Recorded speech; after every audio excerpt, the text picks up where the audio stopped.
네, All in AI. 이번 10회 서울 퓨처 포럼을 관통하는 큰 주제이자 첫 번째 세션의 주제이기도 했습니다.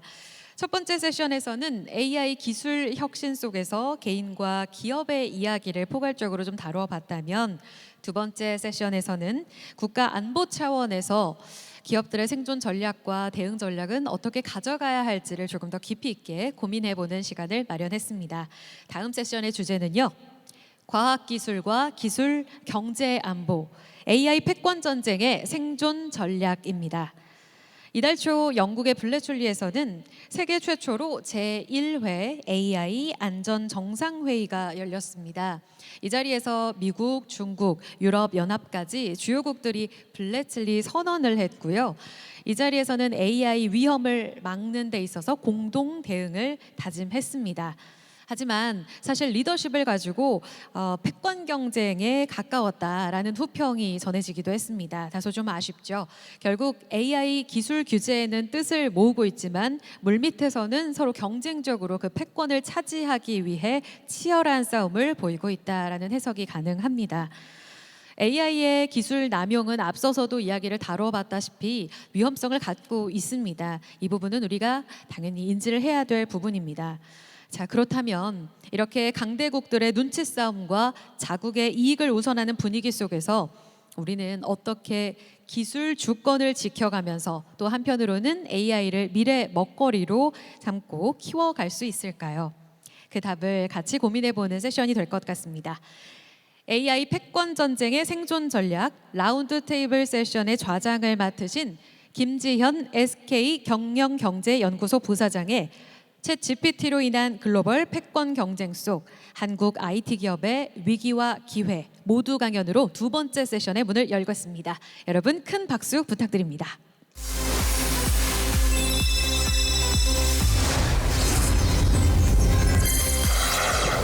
네, 반갑습니다. 지금 소개받은 김지현이라고 합니다. 시간이 좀 많이 지체됐네요. 그래서 좀 빠르게 진행하도록 하겠습니다. 제가 모두 발언을 한 20분 정도 하고 40분을 토론을 하려고 했는데 발표 시간을 좀 더 줄이고 좀 토론에 좀 집중하도록 하겠습니다.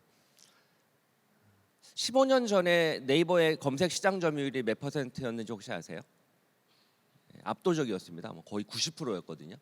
지금은 네이버 시장 점유율이 58%입니다. 그리고 구글의 점유율이 32%예요. 그리고 다음 커뮤니케이션은 5% 정도밖에 안 됩니다. 검색 시장이 이렇게 바뀌었죠. 지난달에 한국에서 가장 많이 모바일에서 체류 시간이 높은 앱은 카카오톡이나 네이버 서비스가 아니라 유튜브입니다. 결론적으로 인터넷 시장이 스마트폰 보급과 함께 완전히 바뀌었죠. 한국에서 가장 많이 쓰는 서비스들을 보면 페이스북, 인스타그램, 틱톡, 그리고 넷플릭스에 이르기까지 해외 서비스, 외국 서비스가 상당히 많습니다. 과연 지난 1년 동안 챗GPT로 인해서 AI 시장이 뜨겁게 달아오르고 있는데 내년도에는 내후년도에 이 AI 시장의 서비스는 어떻게 재편될까? 그리고 한국의 경쟁력은 어떻게 유지할 수 있을까? 이런 주제로 좀 이야기를 해보려고 합니다. 2주 전이네요, 딱. 오픈AI의 데브데이에서 샘 알트만이 화면에 보여지는 것과 같은 GPT-S죠. 쉽게 말하면 스티브 잡스가 2008년도에 발표했던 앱스토어와 같은 겁니다. 앞으로는 스마트폰의 앱처럼 GPT 빌더를 이용해서 수많은 챗봇들, 챗GPT 기반의 수많은 GPT-S가 나오겠죠. 그리고 그런 서비스 하나하나가 또 다른 변화를 만들어낼 겁니다. 저도 간단하게 만들어봤어요. 제가 집필했던 책들을 그라운딩해서 GPT 빌더를 이용해서 저렇게 IT 멘토 챗봇을 만들었죠. 저 챗봇을 이용을 하게 되면 IT 시장에 대해서 제가 정리하고 그동안 고민했던 저의 시각에서 답변을 해줍니다. 그냥 챗GPT에 질문하면 인터넷에 있는 싸잡아서 모든 데이터를 기반으로 이야기하지만 당연히 화면에 보여지는 GPT-S는 제 지식을 기반으로 만들었기 때문에 저처럼 답변을 하죠. 그렇게 새로운 서비스를 아주 쉽게 누구나 만들 수 있는 거죠. 사실 앱스토어 시장이 열렸지만 아무나 앱을 만들기는 어렵거든요. 그런데 GPT-S는 저렇게 누구나 만들 수 있습니다. 물론 액션 기능이나 혹은 데이터가 그냥 그라운딩 됐기 때문에 좀 더 정교한 형태의 답변은 불가능하지만 어쨌건 쉽게 누구나 챗봇을 만들 수 있는 시장이 열린 것이죠. 그리고 그런 챗봇들을 소개하는 수많은 마켓플레이스가 열리고 있습니다. 물론 올해 11월 말에 GPT 스토어가 만들어지게 되면 당연히 이런 마켓플레이스는 사라지겠지만 어쨌든 지금 전 세계적으로 수많은 GPTS가 쏟아지고 있는 거죠. 2008년도에 처음 앱스토어가 나왔을 때는 50개밖에 안 됐어요, 앱이. 그런데 2년이 지난 2010년도에는 20만 개, 지금은 거의 500만 개입니다. 그렇게 앱들이 계속 만들어졌고 그런 앱들 하나하나가 이 버틸거 산업 그리고 다양한 인터넷 서비스 시장에 변화를 가져다 줬죠. 그렇게 GPTS도 앞으로 많은 변화를 만들어내겠죠.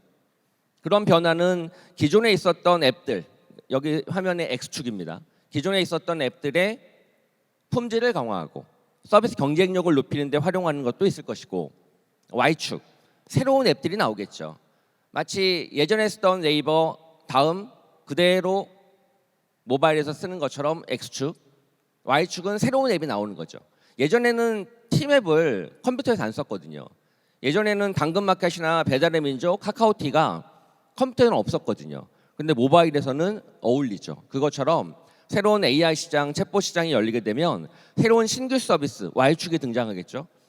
그리고 또 그런 수많은 챗봇들을 손쉽게 쓰기 위한 슈퍼앱, 쉽게 말하면 그냥 자비스 같이 아이언맨에 내가 그냥 무엇이든 이야기하면 자동으로 챗봇을 골라서 서비스를 중개해주는 그런 형태의 새로운 서비스도 주목을 받을 겁니다.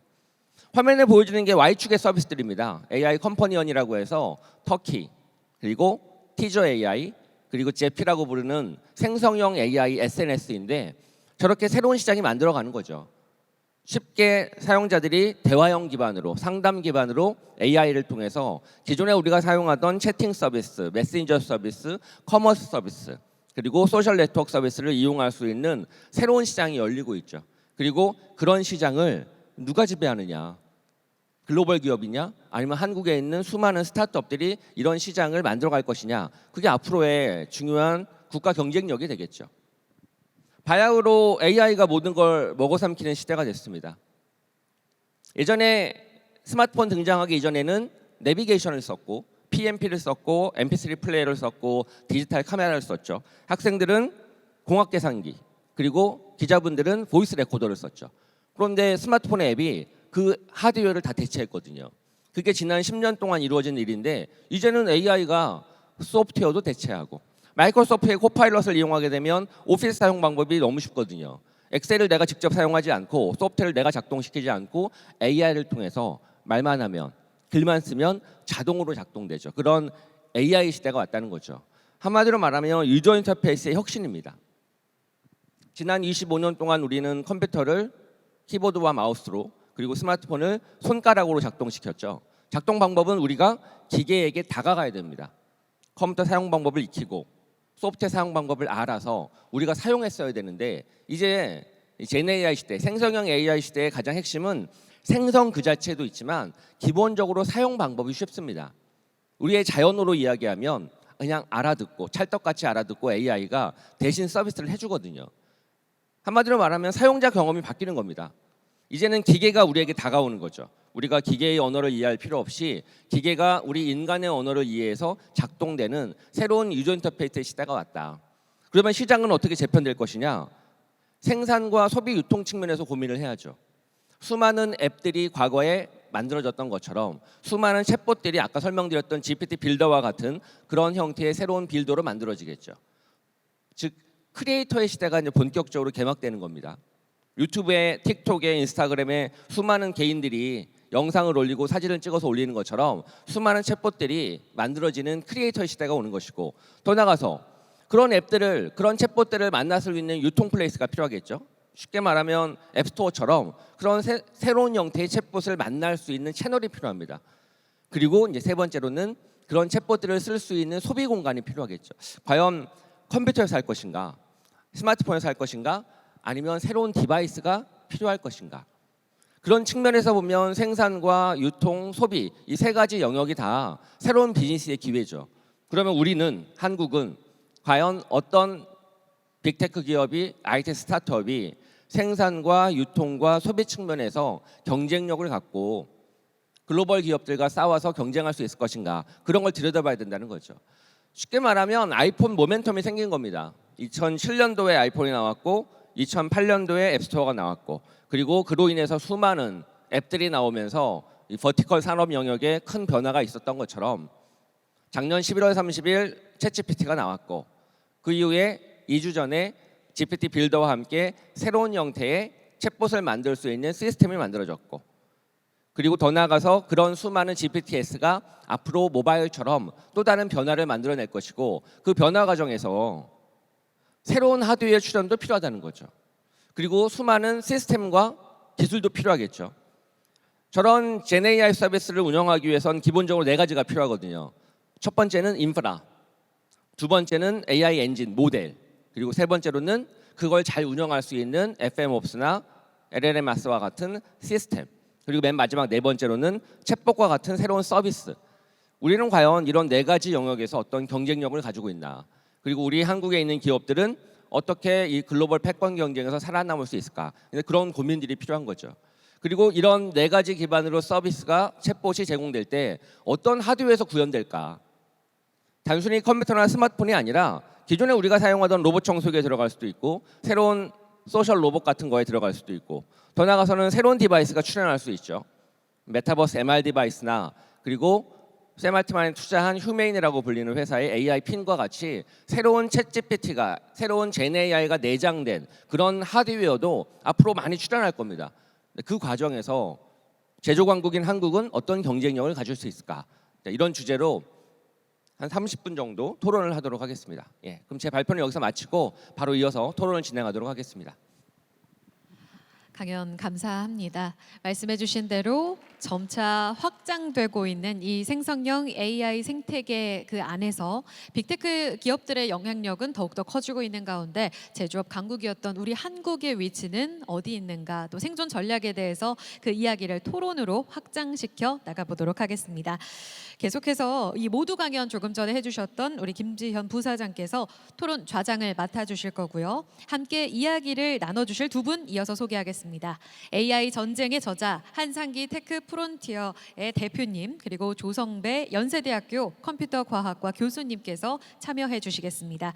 두 분 큰 박수로 무대로 모시고요. 저는 잠시 좌장님께 마이크를 넘기겠습니다. 여러분 큰 박수 부탁드립니다.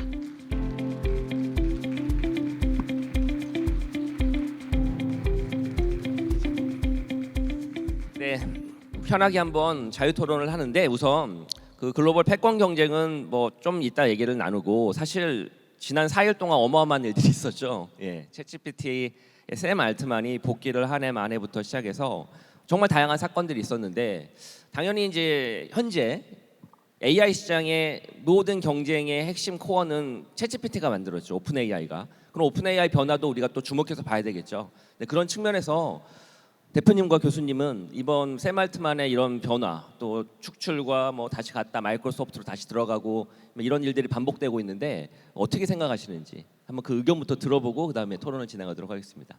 대표님부터 어떻게 보셨는지요? 그 질문이 안 나왔으면 했는데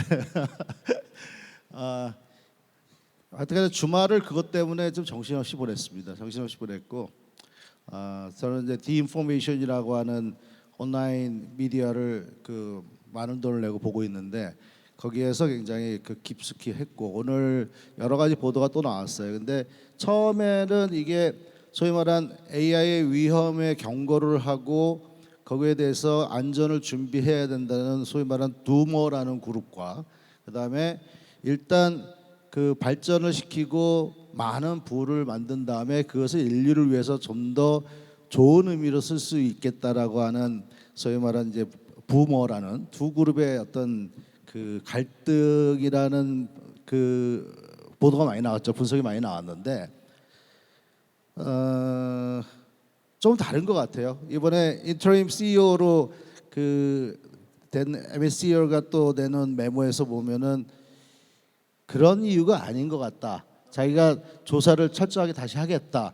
알트만을 왜 파이어했는지에 대해서 그래서 그런 얘기가 또 나왔고 그다음에 오늘 잠깐 오기 전에 또 보니까 엔트로픽하고 그 합병을 제안했었다 그러더라고요. 이 보드 멤버들이. 근데 지금 한 770명이 있는 오픈 AI 친구들 중에 700명이 샘 알트만을 다시 복귀시키지 않으면 우린 다 나가서 샘 알트만한테 조인을 하거나 어떻게 하겠다. 보드 멤버 다 나가라. 뭐 이렇게 이루어져 가지고 정신이 없어요.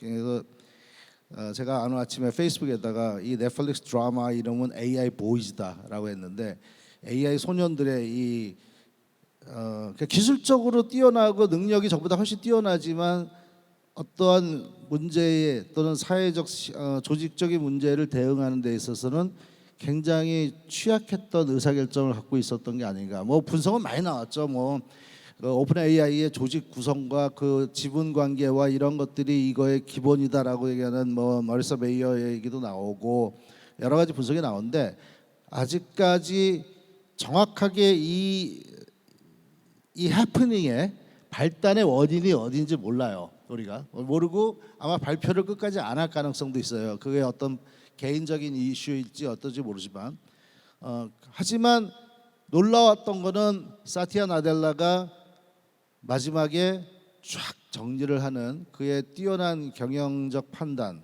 그리고 그를 끌어들일 수 있는 어떤 설득력 이런 것들이 역시 훌륭한 CEO가 다르구나라는 걸 다시 한번 깨닫게 됐고요. 그런 측면에서 지금 우리가 이렇게 혼란되어지는 AI의 개발 그 기술의 상황과 그 다음에 전체적인 랜드스케이프에서 누가 이것을 주도를 해나갈 수 있을 것인가 그리고 누구와 경쟁 상태가 이루어지는가에 대해서 내년 초에는 굉장히 큰 변화가 있을 수도 있겠구나 하는 생각을 합니다. 그 이유는 여기까지 말씀드리면은 내년 초에 1, 4분기 정도에 그 구글 딥마인드의 제미나이가 나오고 그리고 오늘 어저께 인플렉션에서 무스타파 슬레이만이 우리 그 2.0 만들었다 이렇게 또 선언하고 이기 때문에 자체 모델을 갖고 있는 기업들의 경쟁력이 현재는 GPT-4가 누구보다도 월등한 수준의 모델이지만 그 GPT-4를 능가하는 것을 만들게 또는 필적하는 것을 만들겠다라는 게 딥마인드고 그 다음에 메타도 내년에 내놓는다고 선언을 했고 그래서 춘추전국 시대가 다시 한번 오고 그러면 전반적인 이 시장의 판도에 있어서 지금과 같이 오픈 AI가 뚜렷하게 주도권을 갖지 못하는 그런 상황도 벌어질 수 있겠구나라는 생각을 합니다. 그래서 이게 굉장히 드라마틱한 이슈도 있고 경영적인 이슈도 있고 기술에 대한 시각의 차이도 있고 근데 그 어떻게 수습되는 거는 아직까지 판이 안 끝난 것 같아요. 4일밖에 안 됐으니까요. 사실. 네. 그래서 다시 또 샘 알트만이 오픈 AI CEO로 돌아올 수 있다라는 전망도 또 나오고 있어서 하여간 정신없이 재미있게 봤습니다. 네. 교수님은 어떻게 보셨나요? 네, 뭐 이미 다 말씀하신 것처럼 사실 모든 사람들이 당황했을 것 같은데요. 뭐 저희도 전혀 뭐 샘 올트만 중심으로 획기적인 서비스도 내놓고 굉장히 잘 하고 있다고 생각을 했는데 갑자기 그런 소식이 들려서 도대체 이게 원인이 뭐고 왜 그런지 뭐 여러 가지 방면에서 파악해 보려고 노력을 했는데요.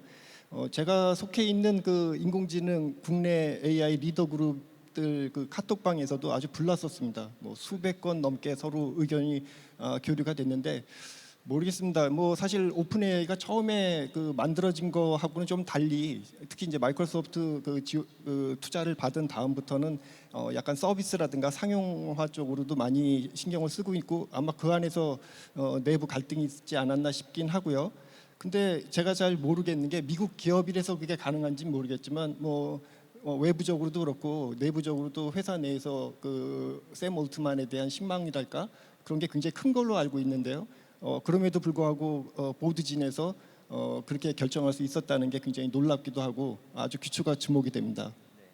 자, 그러면 한번 그 연장선상에서 우리 한국의 이야기를 좀 해보죠. 아까 제가 어쨌든 이런 젠 AI 서비스를 운영하기 위해서 네 가지로 구분을 했거든요. GPU 인프라, 반도체 칩셋 메모리, 그리고 두 번째 그 위에 얹히는 모델, 그리고 세 번째 그걸 기반으로 운영할 수 있는 FMOS 시스템, 그리고 마지막에 이제 서비스인데 맨 아랫단부터 이야기를 해보죠. 인프라 쪽 관련해서 한국의 경쟁력은 어디 뭐 엔비디아 중심이긴 한데 과연 한국의 경쟁력은 있을까? 또 꼭 하드웨어 인프라가 아니더라도 디바이스 쪽, 아까 말씀드렸던 것처럼 스마트폰 시장이 열리면서 아이폰이 다가 아니라 삼성전자가 큰 기회를 잡아서 더 나아가서 수많은 메모리가 또 판매될 수 있는 기회의 장이 열린 것처럼 AI도 어쨌든 또 다른 하드웨어 시장을 촉발할 것 같은데, 그런 면에서 보면 한국은 제조 강국이기도 하고 하니 이 반도체 쪽 인프라와 이 제조 쪽 관련해서, 하드웨어 쪽 관련해서 경쟁력이 어느 정도 있고 어떤 기회가 있다고 보시는지 교수님 한번 의견 좀 부탁드립니다. 뭐 제가 반도체 전문가는 아니고요. 저는 뭐 인공지능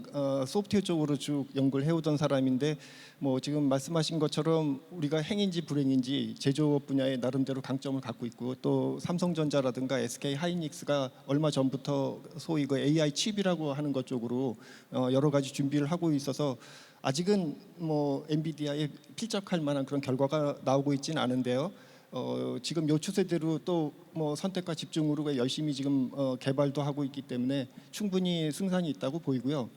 그다음에 이제 AI 그 일반적인 인프라에 대한 얘기인데요. 사실 AI 분야는 뭐 지금 우리가 AI라고 얘기하고, 이 AI는 전체 AI가 아니고요. 뭐 소위 그 딥러닝이라고 얘기돼 있는 굉장한 하드웨어 리소스를 많이 사용하고 데이터를 많이 필요로 하는 그런 분야의 특정한 어떤 기술인데, 이 기술 입장에서 나름대로 우리 결과를 내고 있는 건 분명한데, 사실 AI는 거의 오픈 소스입니다. 지금 그래서 뭐 구글이나 오픈 AI도 그렇고 우리나라 뭐 네이버나 뭐 기업들도 AI 그 알고리즘이나 방법 자체는 거의 공개된 걸 가지고 뭐 하고 있으니까 큰 차별화가 안 될 거라고 보이고요. 그렇지만 그걸 방대한 데이터랑 큰 컴퓨팅 리소스를 가지고 실질적인 결과를 내는 나름대로 엔지니어링 노하우 같은 거는 뭐 충분히 쌓였다고 보입니다. 그런데 뭐 그런 입장에서 뭐 저희 뭐 아시는지 모르겠지만 그 글로벌 AI 인덱스 같은 걸 보면요, 뭐 어쨌든 한국이 꽤 잘하고 있습니다. 뭐 우리가 아직 G7에는 못 들어가 있는 거로 알고 있는데, 뭐 올해 발표된 거 보면 7위 정도 한다고 돼 있고요. 논문이나 이런 거 발표되는 수도 사실은 뭐 중국이나 미국이 월등히 앞서 나가 있으니까 그걸 순위로 매기긴 어렵지만 그래도 10위권 이내에서 나름대로 선전하고 있다고 보이고, 뭐 나름대로 준비는 돼 있지만 이게 구슬이 서말이라도 좀 잘 꿰야 되는데 꿰는 부분에서는 아직 좀 미흡한 부분이 있다고 보입니다. 인프라와 모델 두 가지 얘기를 해주셨는데, 대표님은 그 GPU 얘기를 하게 되면은 우리가 이제 반도체 회사의 능력, 뭐 반도체 디자인과 생산 능력을 얘기하지만 중요한 거는 이 모든 것들이 클라우드 서비스에서 이루어져야 돼요. 그래서 클라우드 회사와 어떻게 제휴와 그 진행이 이루어지는가, 테스트와 검증이 이루어지는가가 이제 저는 중요한 그 포인트라고 생각하는데, 최근에 보면은 아마존, 메타, 그다음에 얼마 전에 며칠 전에 이그나이트에서 마이크로소프트도 마이아 내놨고 구글이 TPU 내놨고 이랬단 말이에요. 그러면 결과적으로 클라우드 서비스 단에서 데이터 센터 단에서 이것을 도입해 가지고 처리하는 것을 확인하지 않는다면 칩만 만든다라는 거는 그 한 반도 못 이루는 얘기인 것 같아요. 게다가 이게 학습용 칩과 인퍼런스용 칩이 다른데, 학습용 칩은 엔비디아를 능가할 것이 나올 가능성은 당분간 없는 것 같아요. 지금 뭐 AMD나 ARM이나 뭐 여러 가지 다른 기업들도 모색을 하고 있지만 많은 경우가 다 인퍼런스용 칩이고, 그런 측면에서 국내에서 주목할 수 있는 거는 뭐 사피언이나 리벨리언이나 퓨리오나 이런 회사들도 있지만 그 네이버와 삼성전자가 연합해서 만들어가는 칩, 그게 FPGA로 나올 건데 이것도 인퍼런스용이거든요. 제 책에서도 밝혔지만 인퍼런스용이고, 더 자세한 얘기를 할 수 있었는데 사실은 네이버가 좀 그 공개하지 말아달라 그래서 책에 다 담지는 못했습니다만, 그래서 그런 결국은 클라우드 서비스 사업자와 반도체 회사가 제휴해서 가야 되고, 그 이유 중에 가장 중요한 이유는 소프트웨어 스택이에요. 엔비디아가 칩의 성능이 뛰어난 것도 중요하지만 쿠다라고 하는 소프트웨어 개발 환경과 이 생태계를 갖고 있기 때문에 그러는 거거든요. 그리고 인피니밴드나 뭐 여러 가지의 그 네트워킹, 그다음에 메모리 처리, 이런 것들이 같이 이루어지지 않으면 안 되는데, 이 모든 게 결국은 칩과 소프트웨어의 결합체로 이루어져야 되는데 우리가 소프트웨어 부분이 과연 그만큼 할 수 있을까가 항상 퀘스천이죠. 그래서 대부분 AI 하는 사람들한테 물어보면 당분간 학습용 칩은 엔비디아의 독주가 계속될 것이라고 보고, 인퍼런스 쪽에는 굉장히 다양한 유형의 칩들이 등장할 수 있을 거고요. 특히 우리가 더 관심 가질 수 있는 거는 그 엣지형 디바이스들, 그러니까 그 실제 최종적으로 우리가 쓸 수 있는 하드웨어 또는 기기에서 들어갈 수 있는 인퍼런스형 칩은 한국에서 나올 가능성이 아직도 존재한다고 생각합니다. 그래서 그 부분이 우리가 전략적으로 좀 가야 되지 않은가. 저는 여러 번 국가 정책 만드는 데 가서 우리는 AI 엣지 컴퓨팅에 좀 더 집중해야 되는 거 아닌가라고 했는데 잘 안 받아들여졌죠. 왜냐하면 우리도 그냥 GPT-4 만들어야 되는 거 아니야 뭐 이러기 때문에. 그래서 그 저는 거기에 우리의 전략적 포인트가 있다고 생각을 합니다. 저도 100% 동의합니다. 사실 AI가 운영되기 위해서는 어마어마한 인프라가 필요한데, 말씀은 그런 인프라가 클라우드 베이스에서 다 동작되기 때문에 너무 넘사벽이다. 하지만 삼성전자가 내년도 갤럭시에 이제 자체 AI 칩 내장을 해서 통역 기능을 실시간으로 제공하잖아요. 그렇게 제공을 하면 엣지 디바이스 안에서 AI가 작동되는 모델들이 앞으로 많이 선보이겠죠. 아까 제 발표에서 얘기했던 디바이스 차원에서. 그런 면에서 보면 말씀처럼 디바이스, 엣지 디바이스 차원에서의 AI 칩셋의 가능성은 오히려 디바이스를 만드는 하드웨어 업체들이 경쟁력이 있겠죠. 모델은 어떻게 생각하세요? 모델은 지금 국내에서 어느 나라 어느 기업도 그 2017년 구글의 트랜스포머 아키텍처 기반의 그다음에 대형화된 소위 말하는 GPT류의 모델을 자체적으로 개발하는 회사는 그렇게 많지 않아요. 우리나라에서 본다면은 그 결국 가져와서 그러니까 두 그룹이 있는데, 우리도 어쨌든 대형화 시켜서 만들겠다는 5개의 대기업이 있지만 실제로 생태계를 만들어가는 수준의 어떤 모델과 서비스를 하는 기업은 하나밖에 없다고 생각합니다. 네이버. 여러분 다 아시다시피 네. 네이버고. 그래서 항상 하정우 센터장이 전 세계에서 생태계를 구축한 나라는 미국하고 중국하고 한국밖에 없다고 얘기하는 거죠.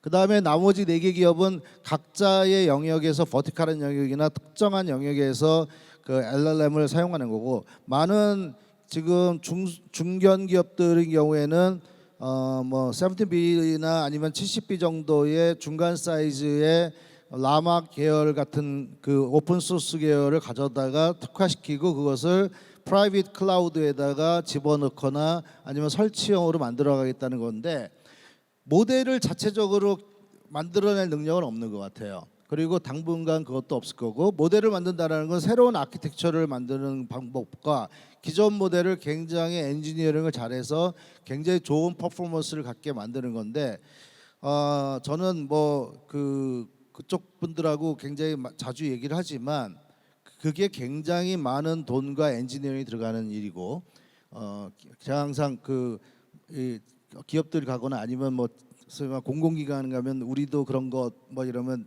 말하는 게 있어요. 일단 1,000억을 받고 시작을 하셔야 되는데요. 굉장히 큰 돈이 들어가는 그 투자이기 때문에 모델을 만든다라는 거는 앞으로도 쉽지 않을까. 하지만 학교에서 기회가 있을 수 있을 거라 생각합니다. 네, 근데 뭐 모델이라는 게요, 사실은 우리만 못하는 건 아니고요. 지금 다 아시는 것처럼 뭐 GPT도 그렇고 여러 가지 것들이 다 동일합니다. 그리고 뭐 트랜스포머라는 뭐 좀 복잡해 보이긴 하지만 단순하게 얘기하면 엄청나게 많은 파라미터를 집어넣어놓고 많은 양의 데이터를 어쨌든 담을 수 있는 그런 그릇이라고 발표를 했는데, 사실 저희 연구하는 사람 입장에서도 약간 뜻밖이거든요. 그런 정도의 단순한 그런 메커니즘이 이런 식의 사람의 대화를 이해하는 것처럼 대화를 제공할 수 있다는 게 굉장히 뜻밖이기도 하고요. 단지 지금 리소스를 너무 많이 쓰기 때문에 이런 방법으로는 뭐 제 생각은 궁극의 인공지능이 이걸로 완성될 것 같지는 않고요. 그런 입장에서 새로운 모델을 찾는 건 뭐 학계에서 열심히 하고는 있고요. 사실은 지금 하는 어프로치는 우리뿐만 아니고 뭐 미국도 학계가 주도하지 못하고 있습니다. 여러 가지 뭐 데이터라든가 컴퓨팅 리소스가 필요한 방법이기 때문에 뭐 그런 제한이 있고, 저희는 또 그런 대안을 찾기 위한 노력들을 학계에서 열심히 하고 있습니다. 근데 예를 들어서 그 트랜스포머 All You Need Is Attention, Attention is All You Need 그거는 노래 제목 같네. 예. 그 저자 중에 마지막으로 구글에서 나온 친구가 일본에서 만든 회사가 사카이다 AI라는 회사인데, 이 사카이다 AI는 지금까지 만든 방법과는 완전히 다른 어프로치를 하겠다는 거거든요. 스왑 인텔리전스라고 해서 굉장히 작은 그 모듈들이 모아서 뭐랄까 인텔리전트한 그 프로세싱을 할 수 있는 거기서 인텔리전스를 추출해낼 수 있는 방법을 주도해 보겠다. 이 스타트업이 그거 하겠다고 나오거든요. 스왑 인텔리전스 우리가 뭐 그 드론이라든가 로봇에서 많이 봤던 얘기인데 사실은 인간의 두뇌의 그 의사결정 뭐 1000개의 뇌를 썼던 그 책에서도 나오지만 그런 류가 가고 그런 류가 더 흡사할 수도 있거든요. 그래서 그런 시도를 해볼 수 있는 것들이 학교나 연구소나 아니면 작은 집단에서도 도전해 볼 수 있는 거 아닌가? 저는 거기에 모두 다 트랜스포머만 하는 건 아니구나라는 걸 다시 한번 그렇죠. 안심했어요. 세상이 그렇게 가면 안 된다고 저는 생각하거든요. 예. 또 이게 묘한 게요. 유행이라는 게 있습니다. 뭐 학계에서 너희들은 그러면 원천적인 기술 새로운 어프로치를 찾아봐라라고 하시는데 최근에 어쨌든 트랜스포머나 이쪽으로 해서 굉장히 놀라운 결과가 나오는 거 분명하거든요. 어쩔 수 없이 대다수는 그쪽으로 추정할 수밖에 없는 그런 현실도 있고요. 뭐 그런 입장에서는 기업이 됐든 국가가 됐든 그런 원천 기술을 확보할 수 있는 노력에 대해서 조금 더 투자를 하는 게 필요하지 않을까 싶습니다. 근데 트랜스포머 같은 경우로 그런 방향으로 간다면 학계는 더 이상 할 일이 없을 거예요. 아까 말씀하신 대로 데이터와 컴퓨팅 파워와 전반적인 그 엔지니어링 파워. 사실은 그건 엔지니어링이거든요. 수많은 사람들이 그냥 오픈 소스 가져다가 설치하면 되는 걸로 알고 있지만 절대로 아니거든요. 예를 들자면 이 LLM 모델을 한국어를 먼저 학습시키고 영어를 학습시키느냐, 영어를 학습시키고 한국어를 학습시키느냐에 따라서 굉장히 다르거든요, 결과가. 그래서 굉장히 수많은 시행착오와 엔지니어링을 거쳐야 되기 때문에 그 엔지니어링 파워가 굉장히 중요하게 되기 때문에 학교에서는 할 수 있는 일은 아니죠. 학교에서는 좀 더 티오레티컬한 새로운 방법, 새로운 어떤 도전을 해볼 수밖에 없을 거라 생각. 그게 뭔지는 저도 모르겠지만. 근데 두 분 말씀드리니까 어쨌든 시사점이 있네요. 저는 어쨌든 7년 전에 시작된 구글의 빅테크 기업의 트랜스포머 엔진을 가지고 구글이 아닌 작은 스타트업인 오픈 AI가 기회를 잡은 거고 그러다 보니 유행처럼 다 완전 올인하고 있는데 아니다. 오히려 새로운 AI 모델이 되면 왜냐하면 LLM도 하나의 모델에 불과한 거니까 딥러닝처럼 그런 면에서 또 다른 내년 내후년에 미래를 열 수 있는 AI 모델에 스타트업이 할 수 있다. 그 말씀을 하신 것 같아요. 네. 그 2주 전에 오픈 AI가 GPT-S를 발표를 하면서 정말 많은 SI 회사들과 인터넷 스타트업이 다 죽었다. 원래 다 그 챗GPT와 같은 모델을 보고 각 기업들이 그런 솔루션을 개발하고 싶은데 다른 그걸 개발해주는 SI 회사와 IT 스타트업에 일자리가 있고 기회가 있을 거라 생각했는데 그냥 저기 가서 클라우드 기반으로 GPT 빌더 이용하면 누구나 만들면 SI 회사는 뭐 먹고 사냐는 말이다 이러면서 다 난리가 났었거든요. 그게 저는 이제 FM옵스와 같은 그걸 만들어주는 운영 시스템이라고 생각하는데 그건 어떻게 보세요? 운영 시스템의 기회가 과연 앞으로 있을까 없을까? 스타트업은 그 과정에서 B2B 기업들은 어떻게 먹고 살 수 있을까? 스타트업의 입장하고 중견기업의 입장이 좀 다를 거라고 생각하는데요. 잘 생각해 보면은 아까 이제 비유를 하셨지만 애플의 앱스토어가 나오고 났을 때 처음에 앱들을 기억하시는 분들은 별로 없을 거예요. 맥주 마시는 거, 촛불 켜는 거, 오카리나 연주하는 거 이런 것들이었거든요. 애플 앱스토어가 등장하고 스마트폰이 번지면서 카카오톡이 2년 뒤에 나왔어요. 그러니까 1, 2년의 시간이 지나면은 뭔가 메이저한 애플리케이션 서비스들이 등장할 수가 있다고 봅니다. 제가 자문하는 회사 중에 하나가 리튼인데 리튼을 제가 자문하고 있는데 며칠 전에 지난주에 심도 있게 얘기를 했어요. 도대체 방향을 어떻게 할 것인가. 근데 저는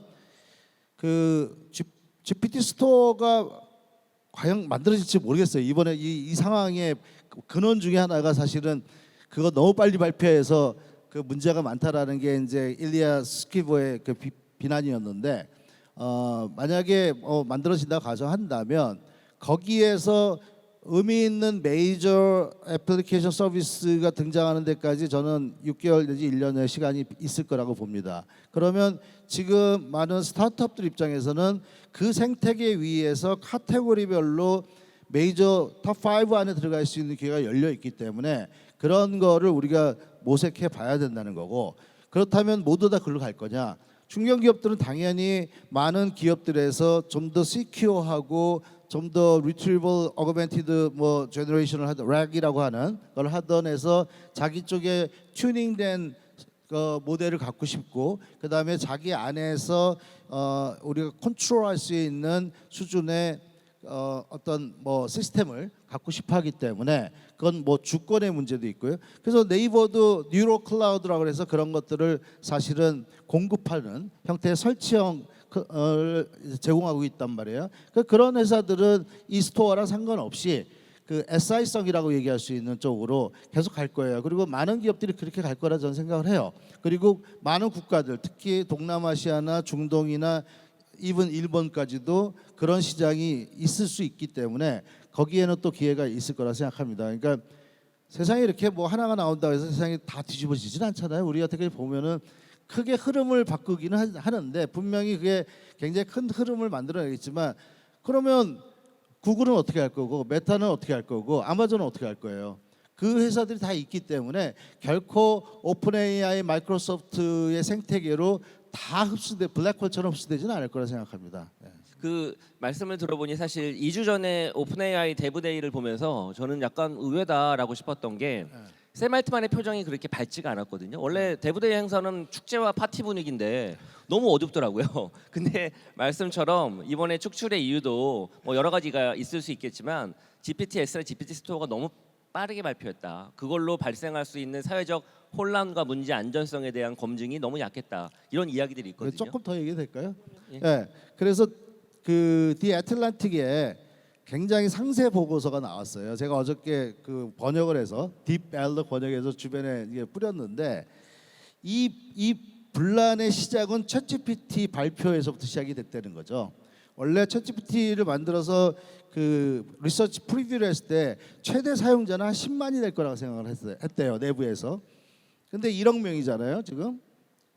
그러면서 어떤 난리가 났냐면 안에서 내부 시스템이 다 그 동작을 안 하거나 모니터링하는 게 버그가 나거나 셧다운이 되거나 난리가 난 겁니다. 그래서 굉장히 멋진 그 데뷔를 했지만 뒤에서 그걸 서포트해줘야 되는 내부 조직은 완전히 그 번아웃되는 그런 일이 벌어졌고, 이번에 GPT-S도 마찬가지로 보면은 이거 이렇게 아직 하면 안 된다 하는 것이 이제 그 엘리아 쪽에서 그 분위기였고, 이건 지나치게 이건 서둘러 간다. 그리고 이게 거기는 이제 외부 펀딩이나 이제 밸류에이션 문제가 있었기 때문에 그런 일들이 벌어졌다고 보는데, 거기에 대해서 안전팀이라든가 모니터링 팀이라든가 이런 쪽에서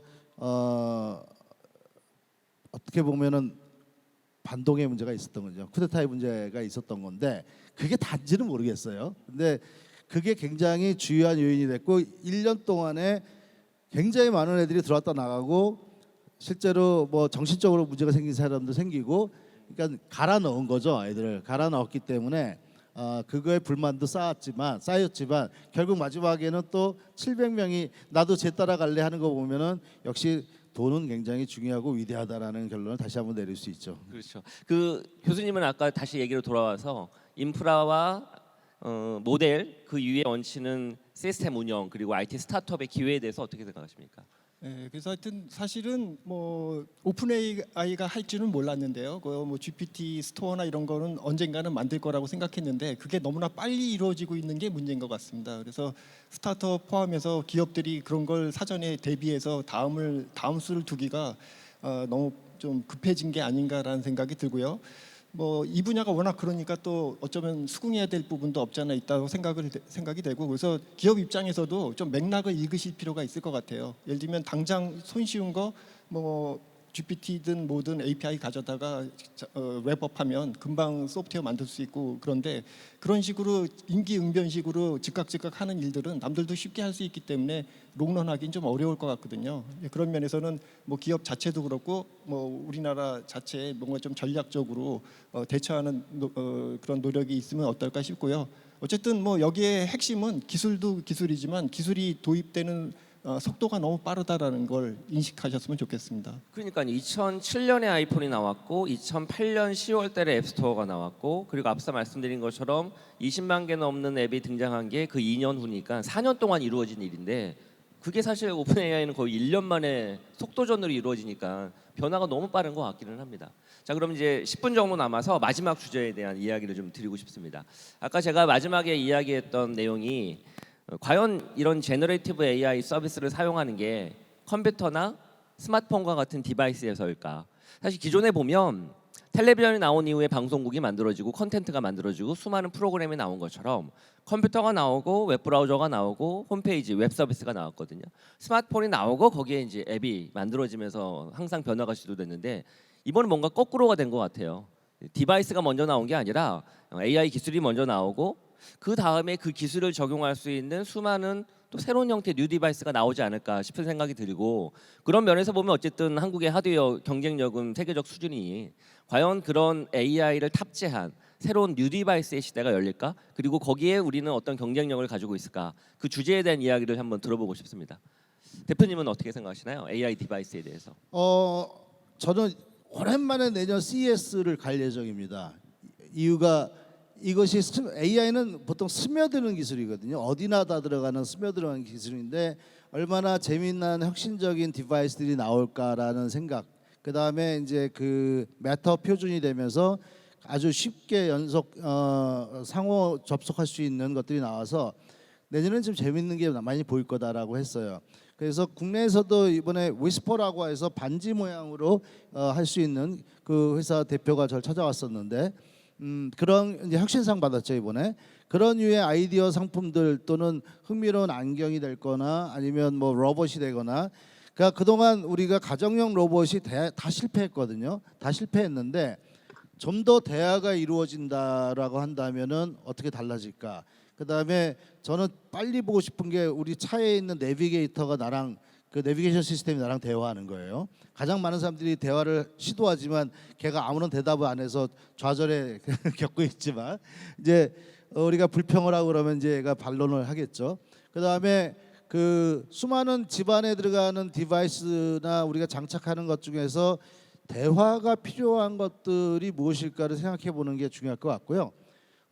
다시 한번 SF 영화를 찬찬히 볼 필요가 있을 것 같습니다. 모든 것이 SF 영화나 SF 소설에 이미 다 등장해 있거든요.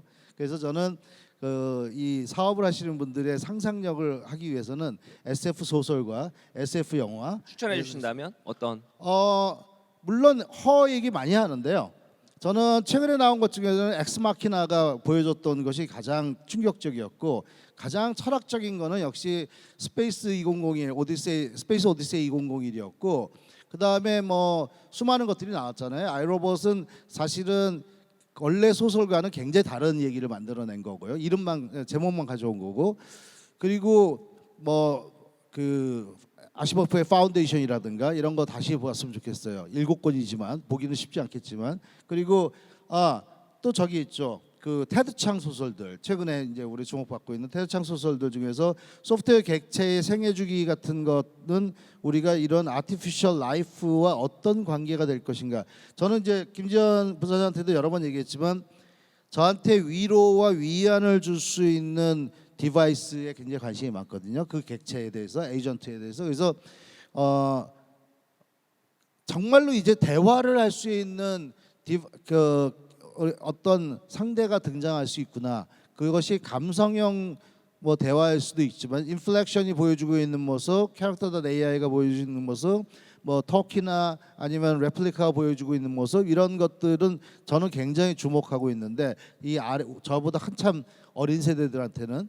그래서 그런 것이 디바이스와 결합됐을 때 어떤 모습이 될 건가, 여기에 좀 더 관심이 많습니다. 그런 서비스를 AI 컴퍼니언이라고 부르죠. 그리고 컴퍼니언. 한국에 이루나도 있지만 이루나는 뭐 그런 모델을 아직까지는 쓰지 않아서 뭐 캐릭터 AI나 파이나 이런 서비스에 비하면 좀 떨어지긴 하죠. 에이닷을 얘기하셔야 되는 거 아니에요? 네, SK텔레콤도 에이닷이 있죠. 마지막으로 교수님은 하드웨어 디바이스에 대해서 의견 한번 네, 부탁드리겠습니다. 그래서 뭐 좀 전에 부사장님 말씀하신 것처럼 AI 시대로 접어들면서 전통적인 그런 프로세스가 안 밟히는 건 분명한 것 같습니다. 뭐 디바이스가 나오고 또 그거에 따라서 필요성이 있으니까 새로운 걸 만들고 전통적으로 그렇게 해왔던 것 같은데요.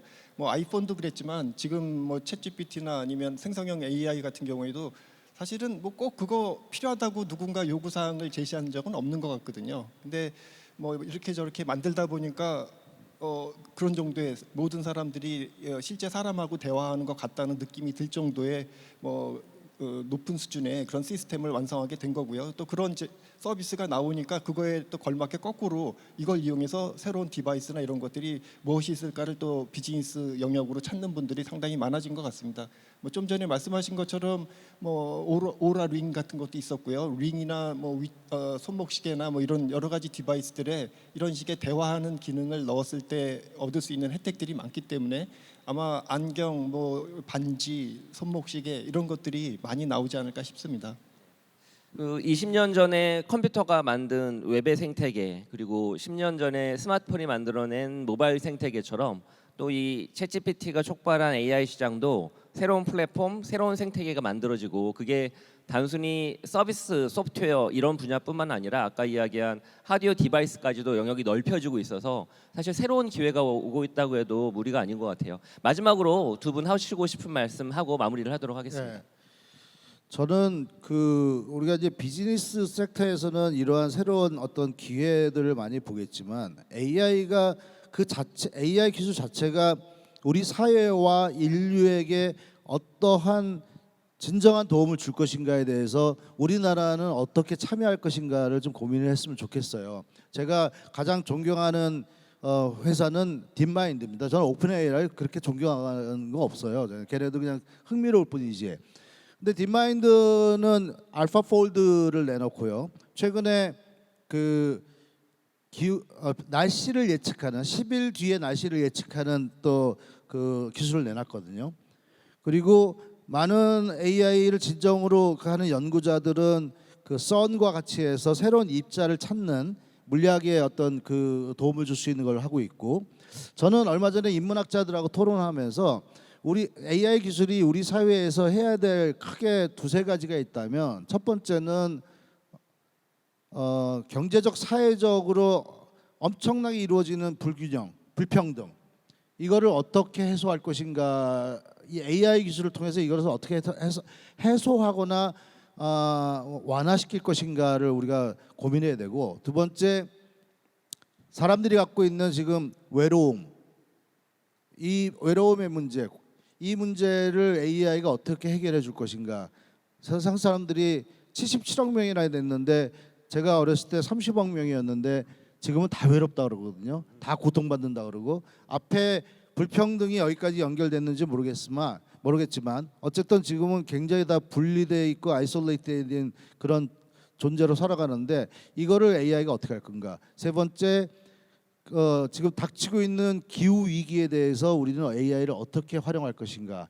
이런 것들에 대해서 한국은 어떻게 할 것인가라는 얘기를 좀 했으면 좋겠어요. 우리는 다들 돈 버는 문제로만 얘기하는데, 돈 버는 문제가 AI를 개발하는 사람의 목적이 될 수는 없거든요.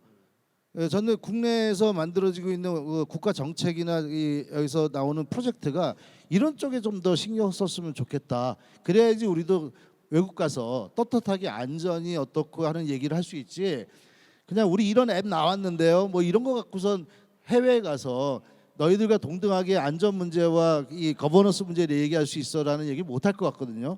그래서 전 그런 쪽에 좀 더 우리가 신경 썼으면 좋겠다는 생각이 있습니다. 예. AI 특히 챗GPT를 포함한 생성형 인공지능 때문에 놀라운 성능을 내는 건 분명하고요. 그게 그래서 궁극의 인공지능이 아닌 건 분명한데, 제가 인공지능을 그 실체를 정확하게 모르시는 분들한테 드리는 말씀이 있는데, 지금 챗GPT 문제도 많고 좋은 성능도 나오지만 그게 완성품이 아니거든요. 개발하는 사람들은 또 계속 그거 문제점도 해결하고 조금 더 나은 시스템을 개발하기 위해서 노력하고 있는데요. 근데 또 아이러니일지는 모르겠는데, 아무리 열심히 노력해도 AI는 완벽할 수가 없습니다. 그게 좀 어떻게 보면 어떤 기술을 이용해서 비즈니스 하는 사람 입장에서는 조금 좀 찜찜한 부분이 항상 있을 수밖에 없는 그런 기술이라고 생각이 되고요. 또 하나는 어떤 기능을 잘하는, 예를 들면 대화를 굉장히 그럴듯하게 하는 인공지능이 그거 말고 옆에 있는 일들도 쉽게 하겠지라고 생각하시면 거의 또 못합니다. 그 일반성이 없다는 것도 어느 정도 좀 인식하시고, 이런 식의 인공지능의 좀 실체를 좀 잘 이해하셔서 결국은 자기가 지금 풀어야 될 문제라든가 비즈니스에 적합하게 잘 활용하시면 분명한 건 이게 굉장히 강력한 도구인 것만은 뭐 맞는 것 같습니다. 잘 활용하셔서 뭐 비즈니스 업무에 크게 도움을 받았으면 좋겠습니다. 네, 두 분 깊이 있는 식견 들려주셔서 너무 감사드립니다. 예, 점심 시간이 다 됐습니다. 여러분 식사 맛있게 하시고 우리 AI 패권 경쟁이 내년도에 또 드라마틱하게 다양하게 변화무쌍하게 펼쳐질 텐데 내년은 준비를 좀 잘해주셨으면 좋을 것 같습니다. 네, 감사합니다. 네, 감사합니다. 감사합니다.